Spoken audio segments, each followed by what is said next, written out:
Bonjour à tous, Romain Pétel, bienvenue dans les réacs du B2B, le marketing et la vente sans langue de bois. Aujourd'hui, j'ai un invité un peu spécial. Bonjour Damien. Bonjour Romain. Donc Damien PFR qui est mon associé. Nous sommes associés sur une société en fait de conseil en communication et en marketing digital. Et tu es également Damien formateur, tu interviens en économie et en management. Tout à fait. Et parfois en marketing. Et parfois en marketing. Et parfois aussi sur un sujet dont on va parler aujourd'hui, c'est la création d'entreprise. Effectivement, j'interviens de manière assez ponctuelle, on va dire, effectivement, sur des sujets liés à la création d'entreprise. Sujet qui me passionne et qui m'intéresse fortement. Donc aujourd'hui, c'est un épisode des réacs du B2B un peu spécial parce qu'en effet, on parle souvent de marketing et vente, mais aujourd'hui, j'ai décidé d'élargir un peu, pour changer un peu, sur le sujet de l'entrepreneuriat. Pourquoi ? Parce que tout le monde encourage l'entrepreneuriat, tout le monde encourage les pouvoirs publics, les associations, etc., etc., tous ceux qui amènent en fonction des aides, des fonds, etc., un accompagnement à la création d'entreprises. Par contre, moi j'ai une question à te poser, Damien, et tu vas briser le suspense tout de suite. Est-ce que la création d'entreprise, c'est vraiment à la portée de tout le monde ? Sur le papier, Romain, j'ai envie de te répondre oui. Ouais. On en avait un petit peu parlé la semaine dernière, effectivement, et pour être un peu dans le thème réac, on avait dit qu'effectivement, n'importe quel abruti pouvait être gérant d'une société ou créer sa propre entreprise sans difficulté. Et c'est complètement vrai aujourd'hui.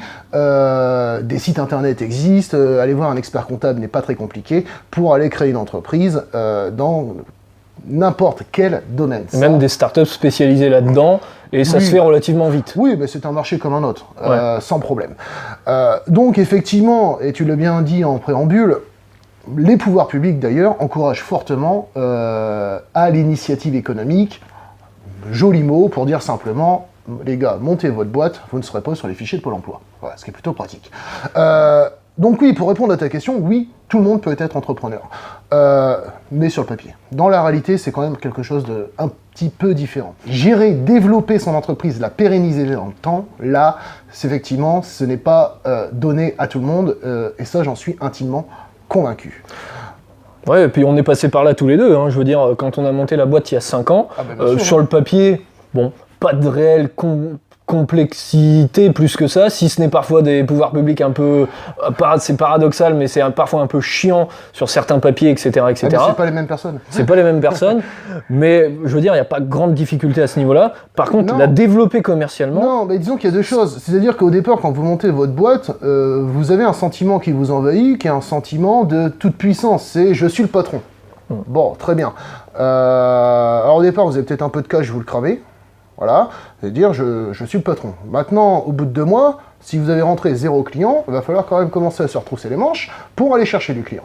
Parce qu'une entreprise, malgré tout, son rôle, c'est de créer de la valeur. Et du coup, le rôle de l'entrepreneur, c'est également de faire en sorte de créer de la valeur. Et ça, c'est quelque chose qu'il faut, à mon sens, mettre en avant. Une entreprise, ce n'est pas un statut, c'est un moyen qui permet de créer de la valeur, qui permet de faire travailler des hommes et des femmes dans l'entreprise, qui permet de distribuer des rémunérations, des salaires. Et ces salaires-là, ils tombent pas de nulle part. Voilà, l'argent, il faut aller le chercher. Et on va le chercher où ? Chez les clients. Et pour aller le chercher chez les clients, il faut les convaincre qu'effectivement, votre solution, votre produit, c'est le meilleur. Voilà. Tu avais quelques chiffres, Damien, sur... Oui, alors puisqu'on parle de création d'entreprise, c'est quand même assez intéressant. J'ai regardé ce matin les chiffres de la création d'entreprise pour bien les repréciser, même si je les avais à peu près en tête.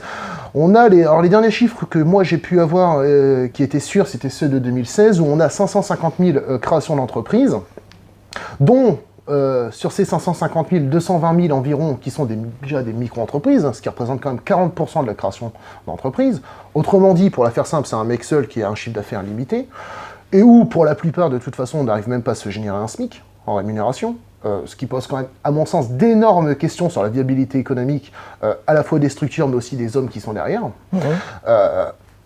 Et quand on rentre un petit peu dans le détail, les vraies sociétés composé de plusieurs associés, ce n'est que 15% des sociétés créées. En France. En France. Oui, les chiffres sont en France.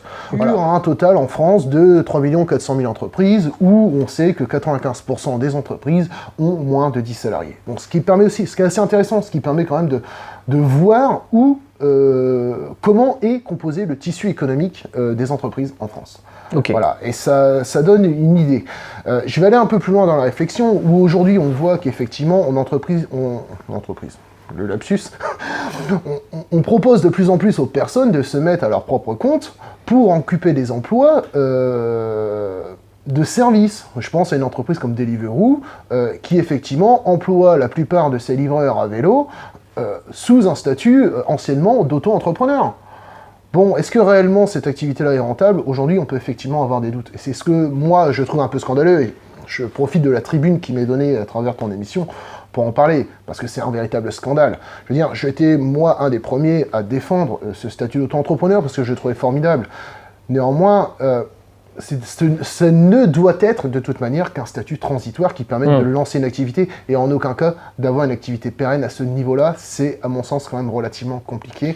Et du coup, on assiste aussi à une forme de paupérisation de l'entrepreneuriat. Ce qui est bien dommage, parce qu'un entrepreneur, ça reste un homme théoriquement respectable. Malheureusement, dans la société, c'est pas toujours le cas. On préfère le présenter comme un voleur ou un escroc. C'est tellement plus simple. C'est des gens qui sont dans la nécessité absolue.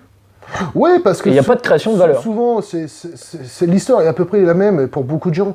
C'est-à-dire que c'est souvent des gens qui avaient un travail salarié, qui l'ont quitté volontairement ou non d'ailleurs, qui ont passé quelque temps à Pôle emploi, et ont décidé de monter une structure et souvent bénéficient des aides de Pôle emploi et notamment les RCE. Et donc ça dure qu'un temps, parce qu'à un moment ou à un autre, la source elle se tarit, et elle n'est pas inépuisable. Et donc effectivement, on a des gens qui se retrouvent dans une contrainte économique importante. Or, effectivement, il y a tout un processus qui fait que on est dans une baisse des prix constante parce qu'à un moment ou à un autre, il faut bouffer à la fin du mois, et il n'y a pas de choix. Donc on y va comme ça. Mais aujourd'hui, tout ça, c'est pas fiable, ce n'est pas viable économiquement. Et nous-mêmes, on peut en témoigner, puisqu'en créant une entreprise, effectivement, les 2 premières années ont été, il faut l'avouer, très compliquées. Mais aujourd'hui, de par le travail, de par un investissement en temps, financier, énormément de sacrifices, on a réussi à monter une structure qui, aujourd'hui, est viable, où on a pu aussi embaucher des salariés. Mais ça a pris un temps. Mais ça nécessite aussi une remise en cause, de pas forcément toujours lâcher sur son prix, de justifier ses prestations et de construire la meilleure offre possible. Mais c'est ça la vraie vie d'entrepreneur, c'est celui qui va créer quelque chose. Le problème, c'est qu'aujourd'hui, l'entrepreneur et l'entrepreneuriat, et à mon sens, c'est vraiment le sentiment que j'ai, il est subi, il n'est pas choisi. Oui, au départ, beaucoup d'entrepreneurs aujourd'hui, c'est vraiment un sentiment qu'on a, qui n'est pas forcément statistique, mais qui est lié surtout à des rencontres, où on s'aperçoit que nos entrepreneurs actuels en France, au final, ils tirent une tronche, mais j'ai l'impression qu'ils vont au propre enterrement de leur propre vie, quoi. Il faut y aller, il faut être content de ce qu'on fait, sinon il faut faire autre chose. Il vaut mieux pointer à Pôle emploi et aller chercher du boulot. Je pense qu'ils seront bien plus heureux, ces gens-là. Non, c'est vrai. Tu as une petite anecdote sur ça? Moi, j'ai toujours un exemple qui m'a marqué, et qui a quelques années maintenant, mais c'est celui du petit artisan en bâtiment. Vous voyez, vous achetez une maison, et puis effectivement, vous avez des travaux à faire. Alors vous cherchez un petit artisan, et vous tombez sur des gens qui ont une compétence, qui ont un vrai savoir-faire dans leur métier, mais qui pour autant sont incapables de vous faire un devis correct, en bonne et due forme, et encore moins une facture. Ce qui fait qu'au final, les affaires, ils les font pas, parce qu'au départ, ils vous proposent un prix, et puis le prix n'est plus bon. Ah, problème. Donc moi, quand je m'engage, je le fais. Vous voyez, ça, c'est vraiment l'archétype du petit entrepreneur qui est seul, qui veut tout gérer. C'est pas possible. À un moment, une entreprise, ça doit être structuré. Et donc, au final, qu'est-ce qui se passe? Cette personne-là, elle travaille pas, et au final, ça finit comment? Ça finit parce que le mec, il arrête. Et c'est bien dommage. Or, je pense que cette personne-là serait bien mieux dans un job salarié, et aurait tout à fait la possibilité de faire son métier de manière très correcte et honorable, sans difficulté. Vous voyez, c'est un exemple parmi tant d'autres, mais qui illustre bien aussi un peu la réalité. Dans un point un peu plus positif, à ton sens, qu'est-ce qu'il faut pour aujourd'hui être un vrai entrepreneur et pour pérenniser une boîte? Il y a une première partie où je pense qu'il faut absolument que les pouvoirs publics cessent cette course à l'échalote à toujours plus de création d'entreprises. C'est bien d'encourager l'entrepreneuriat, mais il faut encourager le vrai entrepreneuriat, c'est-à-dire aider des personnes qui sont de bonne volonté et qui ont un réel projet de création d'entreprise, c'est-à-dire réellement créer de la valeur, créer des emplois. Voilà.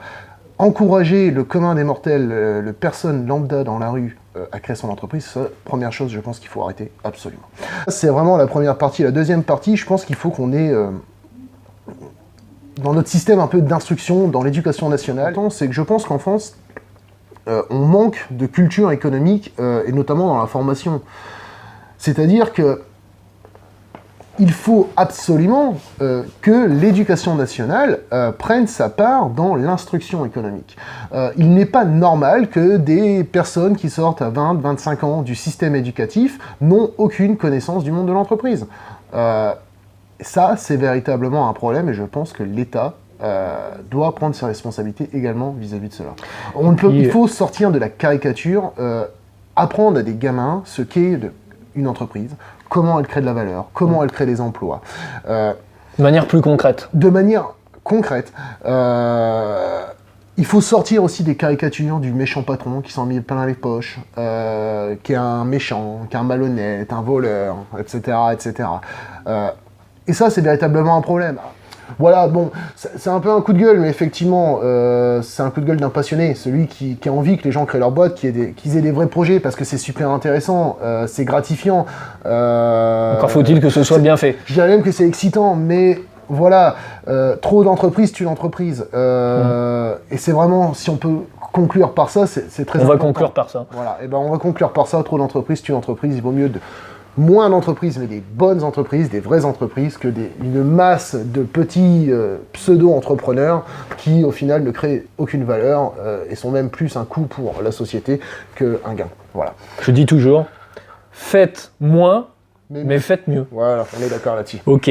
Merci Damien pour ta contribution sur ce sujet passionnant. Merci Romain de ton invitation, c'était avec plaisir. Eh ben de rien, tu vas revenir de toute façon parce qu'on a d'autres sujets un peu plus marketing et vente. Bon, on va essayer, oui. Plein de sujets polémiques dont on doit parler. Je remercie aux personnes qui ont déjà contribué un peu à la chaîne sous forme de commentaires, likes, etc. N'hésitez pas justement à commenter, à dire que vous n'êtes pas d'accord, c'est aussi fait pour ça. De donner des idées pour les prochains sujets, vous êtes aussi les bienvenus pour contribuer au développement de cette chaîne. Et je vous dis à très bientôt dans les réacs du B2B, le marketing et la vente sans langue de bois. À très vite.